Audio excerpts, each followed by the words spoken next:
journal vous est offert par la Fondation Babazivé.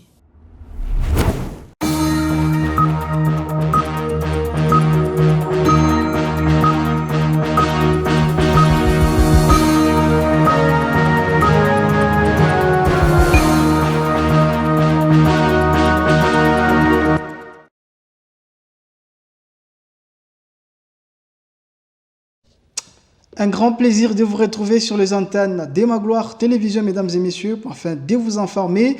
Mais avant de commencer, voici la charpente de votre journal.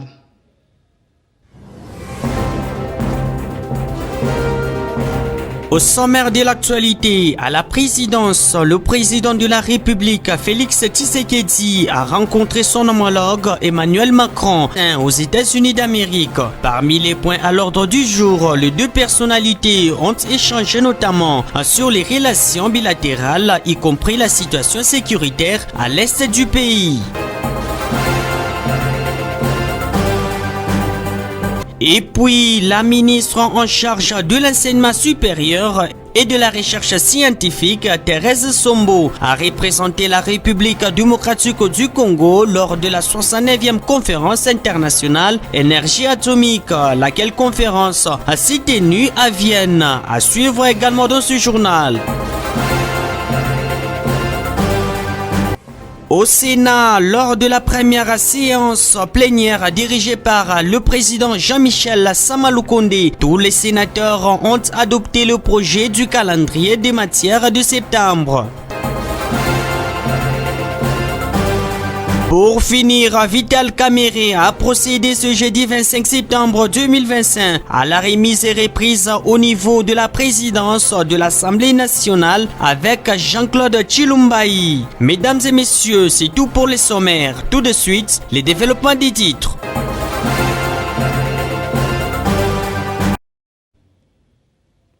Une fois de plus, mesdames et messieurs, bienvenue à cette édition du journal qui s'ouvre par cette actualité. Le président de la République démocratique du Congo, Félix Tshisekedi, et son homologue français, Emmanuel Macron, ont échangé à New York. Les deux chefs d'État ont parlé sur les questions qui touchent en grande partie les relations bilatérales, mais également mettre un accent particulier concernant la situation sécuritaire qui prévaut actuellement dans l'est de la République démocratique du Congo avant que le président Emmanuel Macron puisse annoncer l'organisation à Paris de la conférence internationale sur la situation humanitaire dans la région de Grand Lac. Reportage. C'est à la demande expresse du président de la République française Emmanuel Macron que cette rencontre en tête-à-tête a eu lieu ce mercredi à New York au siège des Nations Unies.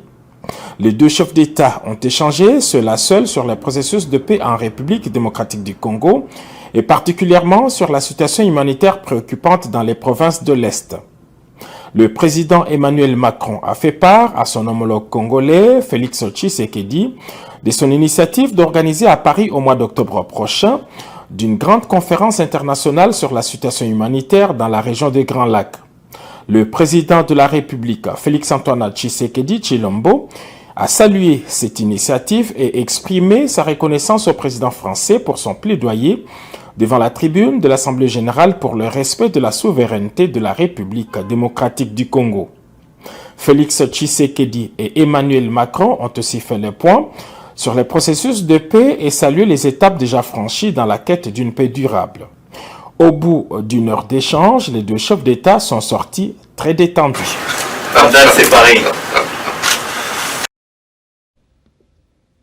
Et la ministre de l'Enseignement supérieur, de la Recherche scientifique et de l'Innovation, Marie-Thérèse Sombo, a représenté la République démocratique du Congo à la 69e conférence de l'internationale énergie atomique qui s'est tenue à Vienne sous le thème « La promotion des opportunités dans le nucléaire ». La ministre Délé Zursi a insisté sur l'accompagnement de la RDC dans l'engagement à promouvoir et à soutenir les parcours de l'excellence dans le nucléaire que pour toutes et pour tous. Suivez.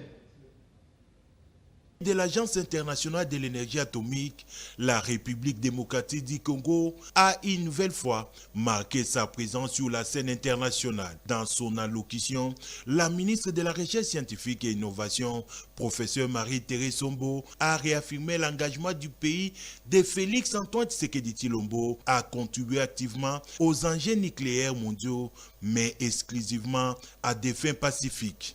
L'AIEA demeure un partenaire stratégique pour mon pays en lui permettant de tirer parti des applications pacifiques de l'énergie nucléaire dans des domaines variés, notamment la santé, l'agriculture, le contrôle minier et la gestion des ressources naturelles. La République démocratique du Congo demeure attachée à l'esprit et à la lettre du traité sur la non-prolifération des armes nucléaires et réaffirme son engagement à utiliser l'énergie nucléaire exclusivement à des fins pacifiques.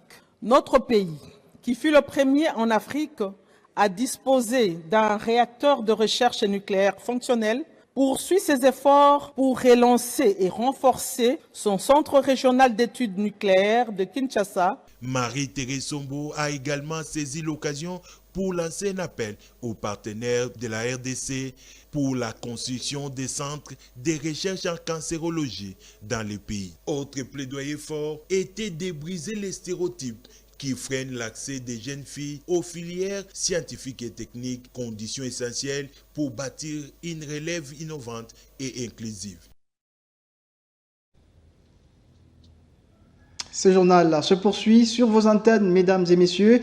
Le président du Sénat, Jean-Michel Sama Lukonde, a présidé la première session plénière où il était question d'examiner et d'adopter les projets des lois, des projets de loi, du calendrier des travaux de la session ordinaire de septembre 2025. Les sénateurs ont adopté, après débat, le projet de calendrier des matières examinées lors de cette session de septembre. Plus de détails, c'est à suivre dans ces reportages. Au cours de sa première séance plénière, présidée par Jean-Michel Sama Lukonde Kyenge, le Sénat a examiné et adopté le calendrier des matières de la session ordinaire de septembre émanant de la conférence des présidents, et cela après les observations de la plénière. 68 sénateurs ont pris part à ces séances inaugurales de la session. 4 sièges restent à pouvoir, 3 membres de la Chambre ayant été nommés au gouvernement et 1 membre décédé. Qui sont pour l'adoption du calendrier de nos travaux pour la session 2025?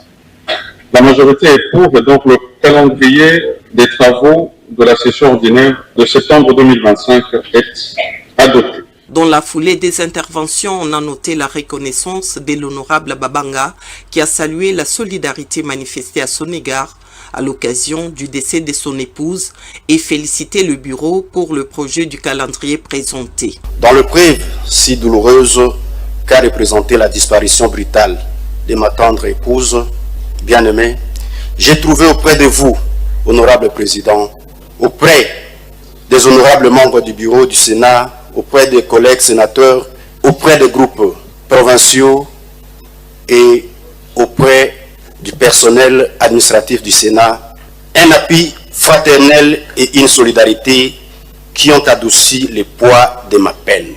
Vos gestes, vos paroles et votre présence à mes côtés ont été pour ma famille et moi-même une lumière au cœur de l'obscurité.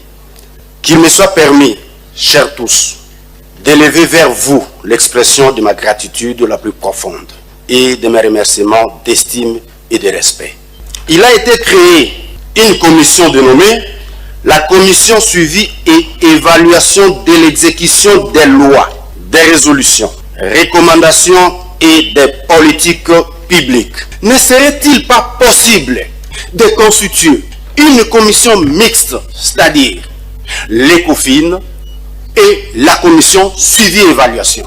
Parce que, sémantiquement, pragmatiquement, je ne vois nulle part où vous pouvez écarter la commission suivi et évaluation pour faire ce travail. Au cours de la même plénière, le président Jean-Michel Sama Lukonde est également revenu sur l'essentiel de l'intervention du président de la République, Félix Antoine Tshisekedi Tshilombo, à la tribune de la 80e Assemblée générale des Nations unies à New York, aux États-Unis d'Amérique. Sama Lukonde a réitéré l'engagement ferme de la Chambre haute du Parlement à accompagner la démarche du président de la République par une diplomatie parlementaire efficace. Et à la chambre basse du Parlement congolais, la cérémonie de remise et reprise au niveau de l'Assemblée nationale, je l'ai dit, entre l'ancien président Vital Kamerhe et celui qui va désormais prendre les commandes de cette institution, Jean-Claude Tshilombo, a eu lieu le jeudi 25 septembre 2025. Vital Kamerhe a reconnu l'essence du travail acharné qu'avait effectué l'ensemble des membres du bureau et reste convaincu que son successeur temporaire va travailler pour le compte du pays et dans la vision du chef de l'État, Félix Antoine Tshisekedi Tshilombo. Suivez.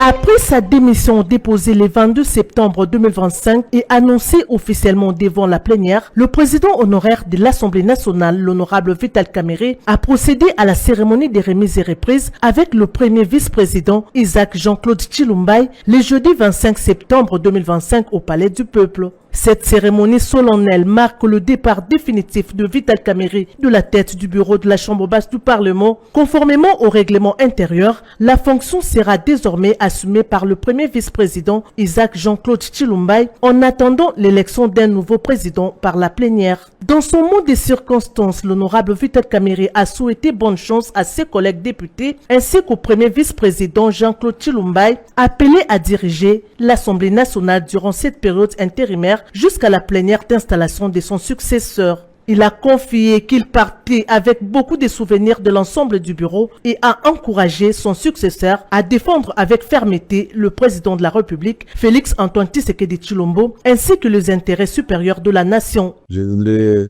vous dire que des affaires de l'État continuent, des hommes passent, les institutions restent. Je vous souhaite bonne chance pour la période que vous aurez à gérer cette grande institution, la deuxième de la République.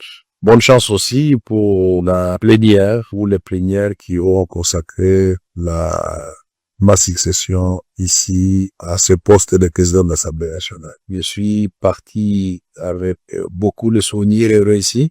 C'est pas la première fois que je parte. Je souhaite bonne chance aux autres. Merci pour l'amour et la collaboration dont vous m'avez témoigné. La République passe avant tout. Je vous encourage à continuer à défendre derrière le président de la République, les valeurs de la République, les intérêts de notre peuple qui nous a mandatés ici. Je vous remercie. Je reste à votre disposition. S'il y a un élément à clarifier, on directeur des cabinets à votre disposition et moi-même je peux toujours vous rencontrer pour apporter l'éclairage nécessaire. De son côté, le premier vice-président, désormais président intérimaire de l'Assemblée nationale, a reconnu qu'il garde de très bons souvenirs de sa collaboration avec Vital Kamerhe, qu'il qualifie d'exemplaire et marqué d'une grande expérience parlementaire, et a promis de mener à bon port la haute mission que lui confie les règlements intérieurs de la Chambre basse du Parlement. Je dois ici témoigner de cette grande expérience acquise pour avoir travaillé à vos côtés pendant cette longue période qui nous laisse bien évidemment de très bons souvenirs, des échanges sans quoi et surtout d'un travail en sincère collaboration. Vous pouvez être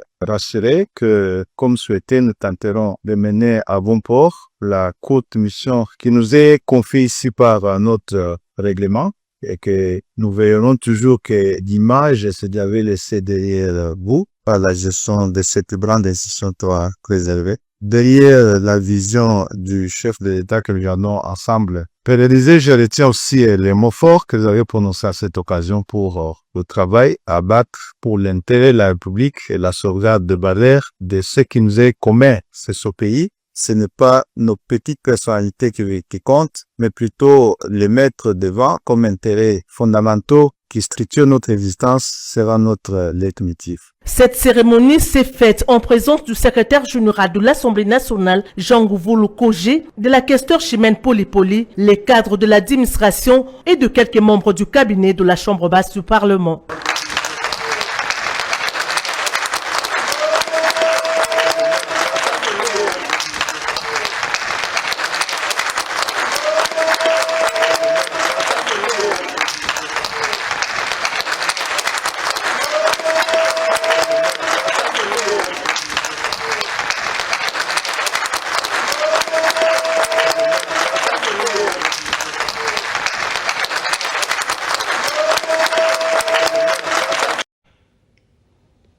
Et depuis New York, où elle se trouve, la ministre de la Jeunesse et Éveil patriotique, Grace Coutinho, s'est exprimée le jeudi 25 septembre 2025 lors d'une session plénière qui marque le 30e anniversaire du programme d'action mondiale pour la jeunesse.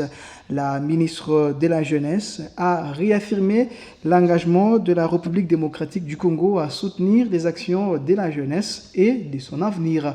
Suivez le propos de la ministre de la Jeunesse et Éveil patriotique dans cet extrait choisi par votre rédaction. En ma qualité de ministre de la Jeunesse de la République démocratique du Congo, à l'occasion de cette session plénière de haut niveau qui marque les 30 ans du programme d'action mondiale pour la jeunesse. 30 ans après son adoption, le programme d'action mondiale pour la jeunesse demeure un cadre essentiel pour orienter les politiques publiques et accompagner les jeunes vers leur plein épanouissement. Pour la RDC, cette commémoration est l'occasion de dresser un état des lieux des avancées, de reconnaître les défis qui persistent et surtout de réaffirmer notre engagement collectif aux côtés des Nations Unies pour que la jeunesse demeure un levier central du développement durable, de la paix et de l'inclusion. Et concernant la contribution des Nations Unies en RDC, 1995-2025, je souhaite exprimer ma profonde gratitude pour le rôle déterminant joué par les agences onusiennes au cours des 3 dernières décennies. Ensemble, nous avons institutionnalisé des forums de jeunesse, provinciaux et nationaux, des espaces de dialogue inclusif pour que la jeunesse puisse s'exprimer et contribuer activement aux politiques publiques. En conclusion, ces progrès montrent que lorsqu'un gouvernement engagé travaille main dans la main avec sa jeunesse et ses partenaires, les résultats sont tangibles. Mais la route reste longue et les attentes sont grandes. Excellences distinguées déléguées, 30 ans après l'adoption du PAMJ, il est temps de renouveler notre pacte avec la jeunesse mondiale. La jeunesse n'est pas une catégorie vulnérable à assister, mais un partenaire stratégique à valoriser. Ensemble, faisons des 30 prochaines années une ère d'opportunités, d'inclusion et de leadership pour la jeunesse congolaise, africaine et mondiale.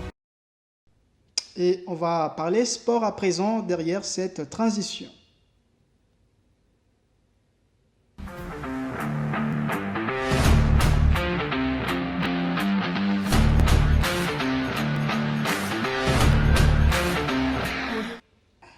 L'actualité sportive reste dominée par cette actualité et Gianni Infantino, président de la Fédération internationale des football association, a été gratifié le jeudi 25 septembre 2025 aux États-Unis d'Amérique, précisément à New York, avec le prix Global Citizen de l'Atlantique, coïncide suite à son engagement à la promotion du football à l'échelle mondiale. Grégoire Kazuba pour les commentaires. Le président de la Fédération internationale de football association, Gianni Infantino, a reçu le prix Global Citizen de l'Atlantique Council. C'était lors de la 14e édition de la cérémonie des distinctions à New York, aux États-Unis. Gianni Infantino est honoré pour son engagement à la promotion du football à l'échelle mondiale. Ce prix a été créé pour rendre hommage à des personnalités exceptionnelles qui incarnent l'esprit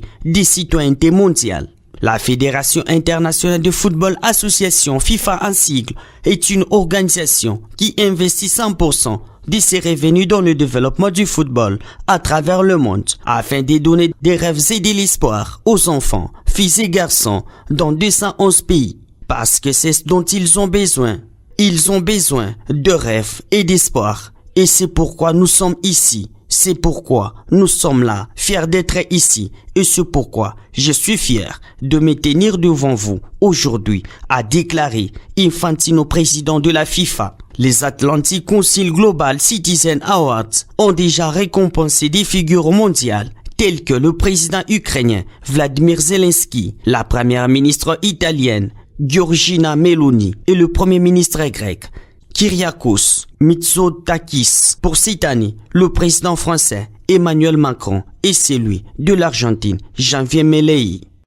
Et trois représentants de la RDC aux compétitions interclubs de la CAF vont compétir ce week-end du samedi 27 septembre 2025 à Lubumbashi. Les cheminots du FC Saint-Éloi Lupopo accueilleront le club soudanais d'El Meriek le samedi 27 septembre au stade Kibasa à Maliba pour le compte de la Ligue des champions de la CAF, tandis que au stade TP Mazembe, Simba de Kolosi affrontera Djabal du Comore pour le compte de la Coupe de la Confédération. Grégoire Kazuba revient encore une fois de plus.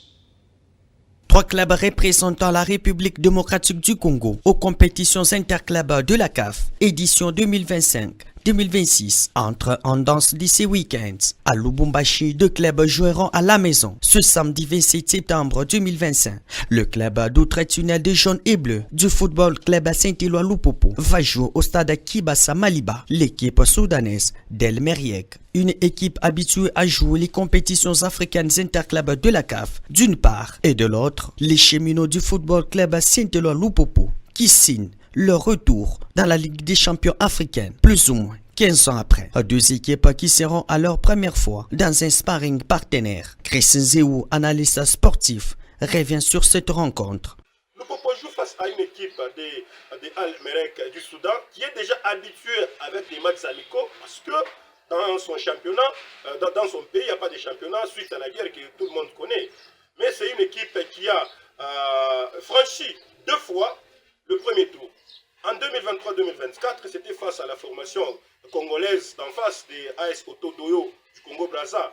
L'équipe avait franchi l'étape pour être éliminée par Young Africans.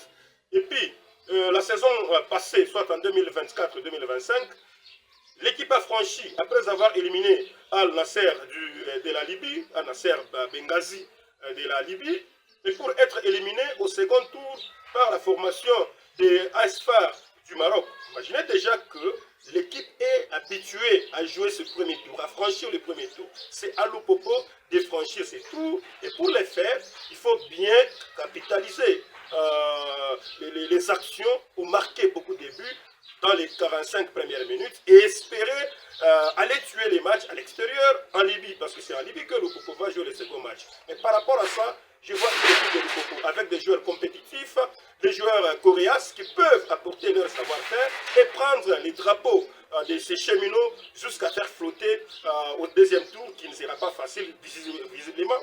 Ça sera face à la formation d'Orlando Pirates qui est déjà parti en avance. Mais quant à ce match, que Guy Boukassa ne puisse pas se tromper. On n'essaie pas dans des matchs pareils. C'est un match à élimination directe, donc il ne doit pas essayer, il doit faire. Il est censé le faire pour que les fanatiques, les milliers de fanatiques, les cheminots puissent lui porter le soutien.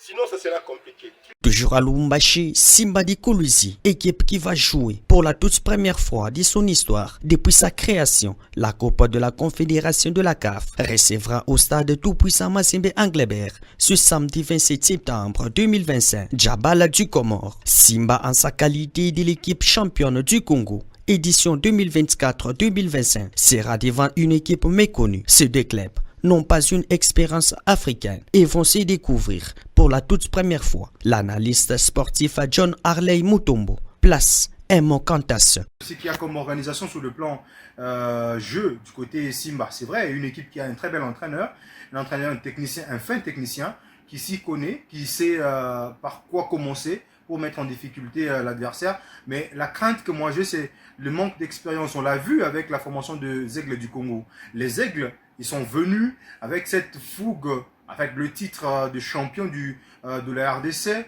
Et ils voulaient à tout prix montrer de quoi ils étaient capables. Malheureusement, ils ont péché par leur manque d'expérience. Je crains que l'équipe de Simba ne puisse tomber dans la même baie, mais on espère tout simplement qu'avec le technicien qui est Daoula Lupemba, je crois que l'équipe de Simba, on va devoir faire un très bon match. Ils ont l'obligation de faire un très bon match parce que déjà c'est une histoire qu'ils vont devoir écrire face à une équipe de Djabal. Une équipe, c'est vrai, qui n'est pas aussi si flamboyante que celle-là, parce qu'on sait déjà que le Soudan et le Soudan du Sud, il n'y a pas grand championnat qui se joue. Mais nous, on a un championnat. Simba, quand même, c'est un champion du Congo. Alors que dans la capitale Kinshasa, au stade des Martyrs de la Pentecôte, les Kambelembele de Maniema Union de Kindu affronteront ce week-end 27 septembre 2025 l'équipe de Pamplemousse en prélude des préliminaires de la Coupe de la Confédération de la CAF. À cette occasion, John Harley Mutombo y revient. Mais du côté de Maniema Union, moi je crois que Maniema Union a tous les atouts possibles. Il s'habitue un peu à l'Afrique, on peut le dire comme ça. Maniema Union s'habitue à l'Afrique. L'équipe des Pamplemousse, une très belle équipe, ça il faut qu'on se le dise, une très belle équipe avec très beaux joueurs. Les joueurs qui sont capables de mettre en difficulté Maniema Union et Papi Kimoto et toute sa bande. Mais je l'espère seulement que l'expérience déjà acquise sous l'échiquier continental va devoir permettre à l'équipe des Maniema Union de pouvoir se ressaisir face à une vague d'attaque, face à une vague de pression qui risquerait de venir contre l'équipe de Kindu. Mais sinon, moi je reste beaucoup plus optimiste du côté Maniema que du côté Simba. Pour ces week-ends, les fanatiques sont derrière tous les trois représentants de la République démocratique du Congo aux compétitions interclubs de la CAF, à savoir le Football Club Saint-Éloi Lupopo, Simba Football Club de Kolwezi et l'AS Maniema Union de Kindu.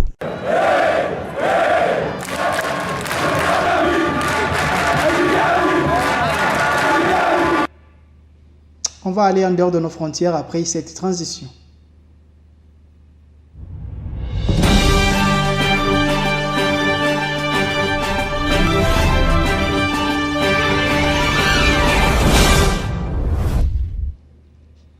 En France, l'ancien président Nicolas Sarkozy a été reconnu coupable d'association des malfaiteurs, des détournements de fonds publics et des corruptions passives en Égypte. Cependant, la coopération militaire turque-égyptienne reconnaît après 13 ans d'interception. Pendant ce temps, en Guinée-Bissau, l'opposition annonce qu'elle ne pourrait pas se présenter comme aux élections présidentielles à venir. Plus de détails, c'est à suivre avec Grégoire Kazuba.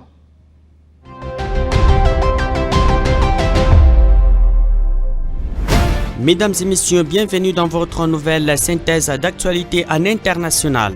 En France, jeudi, l'ancien président français Nicolas Sarkozy a été reconnu coupable d'association des malfaiteurs. Selon le jugement, il aurait permis à ses proches collaborateurs d'agir pour obtenir des soutiens financiers du régime libyen entre 2005 et 2007. En revanche, Sarkozy a été relaxé des accusations de recel, des détournements de fonds publics et des corruptions passives. Le tribunal correctionnel de Paris a débuté jeudi son audience pour statuer sur l'affaire des soupçons de financement libyen de la campagne présidentielle de Nicolas Sarkozy en 2007. La présidente du tribunal, Nathalie Gavarino, a indiqué que Nicolas Sarkozy était coupable d'association de malfaiteurs, mais pas de ses autres infractions. Elle a précisé que ces jugements concernaient sa complicité dans le fait d'avoir laissé opérer ses proches pour obtenir des financements libyens.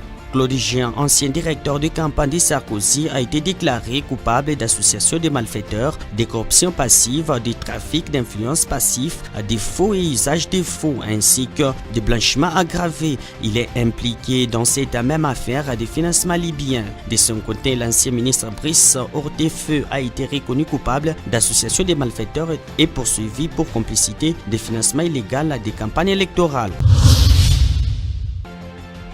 Et en Égypte, la Turquie et l'Égypte amènent actuellement dans les eaux de Méditerranée orientale leur premier exercice naval conjoint depuis 13 ans. Intitulé Mer d'amitié 2025, ces manœuvres d'envergure associent deux moyens navals et aériens parmi les plus modernes. Frégates, sous-marins, vedettes rapides, drones de surface, hélicoptères et avions de chasse F-16.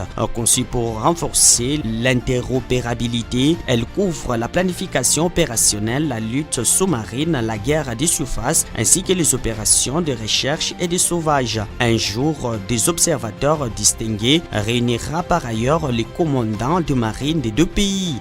La reprise de ces exercices marque une étape symbolique dans le réchauffement diplomatique entre Ankara et le Caire. Selon le ministre turc des Affaires étrangères, les relations bilatérales atteignent désormais leur meilleur niveau de l'histoire moderne. Ce rapprochement est illustré par la signature récente d'un accord industriel sur les drones navals et la volonté partagée de consolider la sécurité régionale. Et enfin, en Guinée-Bissau, la principale coalition d'opposition en Guinée-Bissau a annoncé mercredi qu'elle ne pourrait pas présenter ses candidats aux prochaines législatives. La Cour suprême a confirmé que leur candidature avait été rejetée en raison des dépôts tardifs. Cette coalition nommée Païté-Ranka regroupe une dizaine de partis politiques. Elle est dirigée par Domingos Simeos Pereira, ancien premier ministre. Pereira est aussi le chef du parti APIJC qui a mené la Guinée-Bissau à l'indépendance. Il a récemment fait son retour dans le pays après 9 mois à l'étranger. La coalition dénonce une injustice. Elle prévoit de demander des éclaircissements sur la cour jeudi. Selon une source proche de la justice, les candidatures devaient être déposées 72 heures avant la date limite au 25 septembre comme prévu dans le code électoral. Tous les partis en étaient informés. La Cour a indiqué ne pas avoir eu suffisamment de temps pour examiner les candidatures tardives. Mesdames et messieurs, c'est tout pour cette synthèse d'actualité en international. Merci de l'avoir suivi.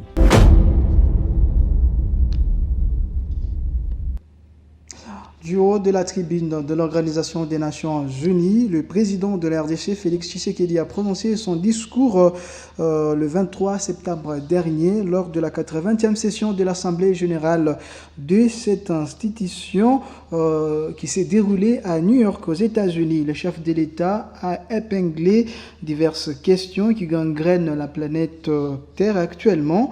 Comment analyse-t-on ces discours? Le professeur Siki Asipate Sikitiko, politologue de son État, et l'invité de ce journal, il a donc répondu aux questions de Magloire Radio et Télévision. Suivez.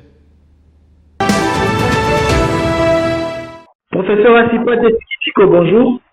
Bonjour. Le président de la République, Félix Tshisekedi, s'est exprimé à la tribune des Nations Unies à l'occasion de la 80e Assemblée générale de cette institution, où il a touché divers sujets, les conflits qui secouent actuellement divers continents, la place de la RDC dans les résolutions des problèmes liés au changement climatique. Êtes-vous convaincu de ces discours? C'est toujours une grande opportunité pour un État comme le nôtre qui est pratiquement déchiré par plusieurs conflits, en tenant compte aussi des ressources qui regorgent la RDC. À ce niveau-là, avoir la possibilité de s'exprimer, c'est une grande opportunité pour le chef de l'État et pour la RDC de faire entendre la voix de la RDC. Donc, je trouve que c'était une grande opportunité pour le chef de l'État d'avoir un espace où toutes les nations se sont réunies pour faire passer le message de la RDC. Au cours de son discours, le président a évoqué la détérioration du droit international,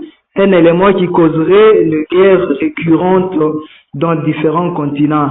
Alors, c'est en tout cas une révélation qui est vraie, mais ce qu'il faudrait retenir que le droit international, il est fait pour réguler le comportement des États au niveau international, mais lorsque les États ne se sentent pas tellement sécurisés par ces droits, je crois que chaque État s'organise au niveau interne pour essayer de faire prévaloir ses droits.